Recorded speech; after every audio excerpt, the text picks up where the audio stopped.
Good morning and welcome to Menu Monday. Today I'm going to be talking to you about my new air fryer 360 oven by Emeril Lagasse, and I have been practicing with this all week and doing different meals, so I'll be popping pictures in and things like that as we go along, so stay tuned.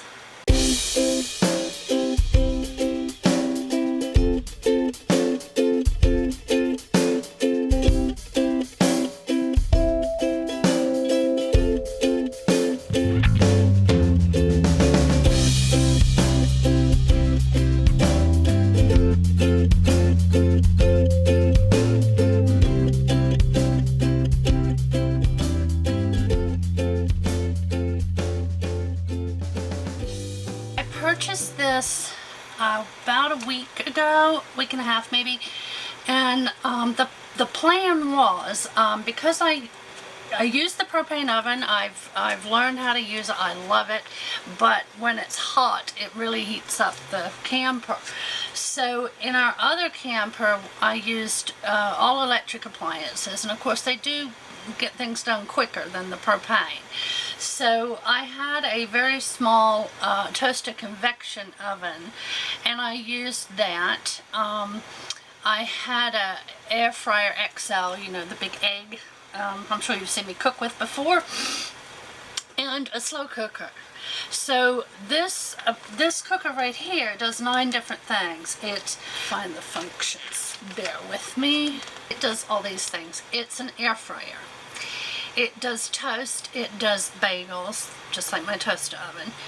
It does pizza, it bakes, it broils.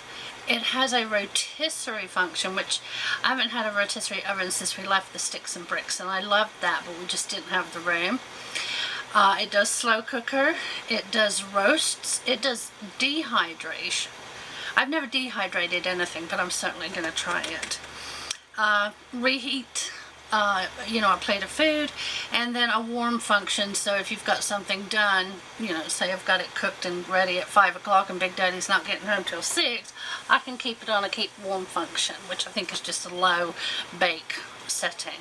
So yeah, this is going to replace, or has replaced, my egg. It has replaced my slow cooker and my toaster convection oven. Now the toaster convection oven I'm taking back to South Carolina because it worked really well down there. It fit perfectly right behind the propane oven that I never used, and so I didn't have to keep getting it in and out when I wanted to cook. So that's going back. I was going to take the egg and which is the air fryer, and the slow cooker to Goodwill, but this campground, everybody comes in on the weekends. They leave their campers here for the summer, and they live fairly close, so they just come up on the weekends. So there's a bunch of people here this weekend. I put the air fryer and the slow cooker out on a picnic table and put free on there, and they were gone. So I didn't have to take them to Goodwill, and somebody else is getting some use out of them, so that's good. Now when I opened up this oven, and you'll notice mine is slightly different than the one that's on all the infomercials on television. Those have dials on the sides, and mine has just push button. That's because I got this at Walmart, and this particular model was made just for Walmart, and I believe it's like $50 cheaper. I paid $169 for this, and if you go to the website, the Power Air Fryer 360 oven, you'll see the other one with the dials on it, and I think it was 4 payments of $49. You know how they break that up, but basically $200. So I mean mine was $40 cheaper, but really I just wanted to pick it up and bring it home and not get it shipped here. You know, dealing with having it go to the office, having to go get it, all that, just pick it up and be done with it. So that's why mine's a little different. So I don't know, I'm sure the other one's just the same, just a different function here, but I do like the push button. So you open it up, and it's got all your directions in here and all the parts that come with it, which I'm going to go over there and show you, and we're going to measure it, because my biggest thing was, will it fit under my counter, because it's real low where the microwave comes down, and that's where I wanted to put it. So we'll go look at that in just a moment. A quick sheet on how to do rotisserie, and on the back is a quick instruction guide for air frying. Everything else is in the book. Also, I had some recipe cards come with it. Rotisserie roast beef, a white pizza, cherry pie and hash brown casserole, prime rib roast, and rotisserie chicken. And there's also a bunch of recipes on the website.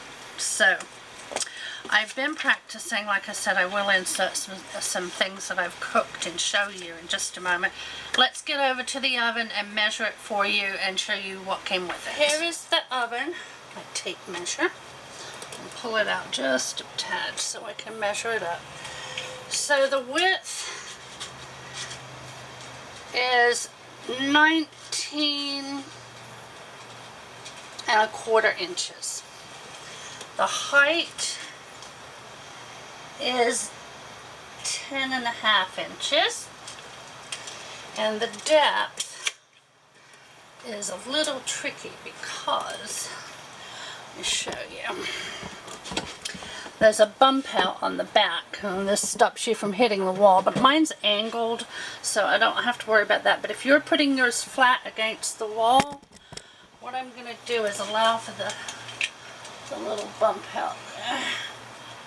And with the handle as well, that's going to be about 16 inches in depth. So that should help you as far as, oops, about to start cooking some. But like I said, I do mine sideways just because it's easier for me to get in and out of it. And there's enough, this is how high my toaster convection was. Now it does say this gets hot, but it's never been any hotter than this light is. So it doesn't heat up this count or the underneath of the microwave at all. There's vents on the side, I've checked. It doesn't heat this wall up, and it doesn't heat up over here on the wall. So it could be my angle, but it works real good right here. And like I said, it doesn't heat the house up like the propane. And what comes with this one is your wire fry basket. So you would spray this, put your food in it, and it tells you on here where to put the basket depending on what you're doing. So slow cooker goes here. Bake, roast, reheat, and dehydrate is shelf number 5. Number 4 is if you want to air fry, rotisserie, toast, or bagel. And up here is if you want to broil. So it's giving you level 1, 2, 3, 4, 5, 6. And 2, 3, 4 is all the same shelf. And you'll find some of the recipes say put it on shelf number 4 and so forth. So air fryer basket. This is a baking sheet. Now this doesn't fit on any shelf on its own. You have to put it on this rack, which is, we call this a pizza rack. You could do all sorts of stuff with it. In fact, when I air fried the other day, it wouldn't all fit in the basket. So, no, I wasn't air frying. I was baking a cake, and I had 2 8-inch round pans, and I wanted to cook them at the same time. So what I did is I put one cake pan on here and one cake pan in here, and I put them on 2 different shelves. I'll insert a picture here because I did take one. And then halfway through the cook time, I just changed the positions. They came out great. I did take a picture of them when they came out. This is the top. After I turned it over, I took a picture of the bottom. Nothing burned. Cooked evenly all the way through. Fantastic. And like I said, I did that when it was quite warm outside, and it did not heat up the house, and like the propane oven would have. So loved that. Okay, let's go back over to the table. Now, what I've cooked. The first thing I cooked in here was some copycat Chick-fil-A chicken sandwiches. And I used the air fryer to cook the chicken. I found the recipe online. I remember I soaked the chicken in dill pickle juice, and then floured it and served it on a toasted bun with mayonnaise and a pickle.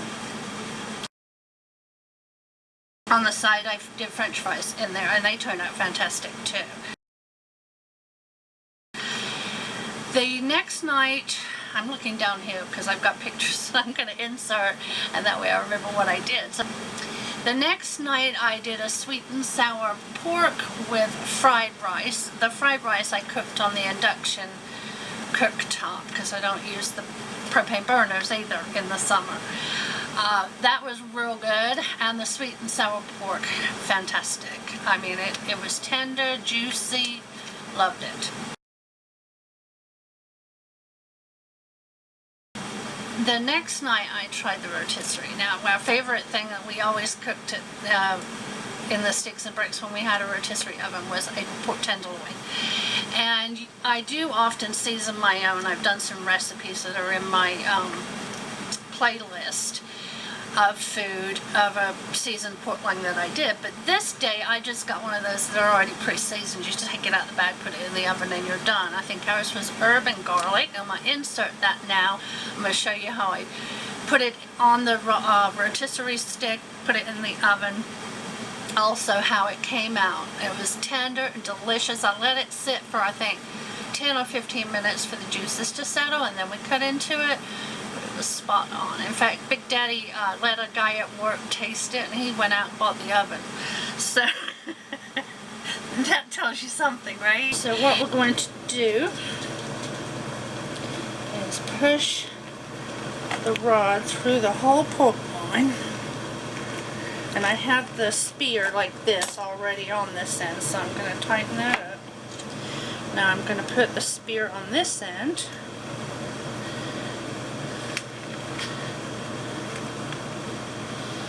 Pushed on, tighten that up.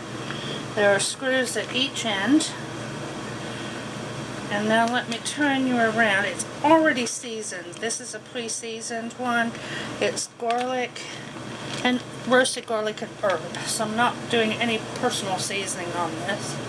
Let me wash these hands. Turn out the bright, blinding light there.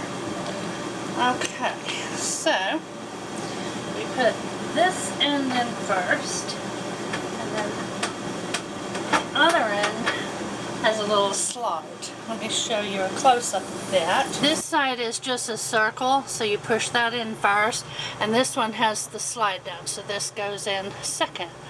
So there is our pork loin, and my instructions were 400 for 45 minutes.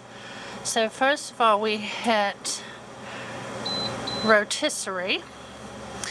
We want 45 minutes. Oh, we need to go up, not down.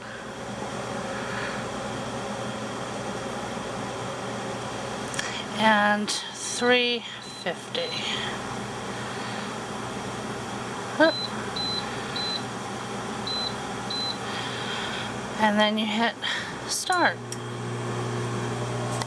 There it goes.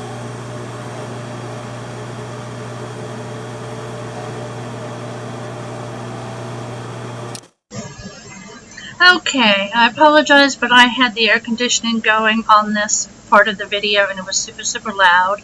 So what I'm doing is getting the tenderloin out of the oven. It was cooked at 400 degrees for 45 minutes. And then I checked the temperature to be sure that it is 145 degrees, if I remember correctly, for a pork tenderloin. But I did check the chart and make sure that it was cooked, and it was. And then I folded it up and let the juices settle, waited for Big Daddy to get home, and then put with it some potato and baked beans. Okay, so right now I'm so excited to do some more cooking in there, and I've got to go to Walmart. I did an online grocery pickup, which should be ready soon. Actually, I just got a message from them saying it's a bit delayed. So that's why I'm doing the video now. I will be back next Monday with another recipe. It will be done in this new oven. And so I will try to video as many as I can. This week it's full of new things that I've not made before, so it'll be interesting to see how they come out. So I do thank you for joining me today. If you have any questions on the oven, please put them in the comments below and I'll be sure to answer those for you. I give it 2 thumbs up, and if you like the video, I'll take a thumbs up for that too.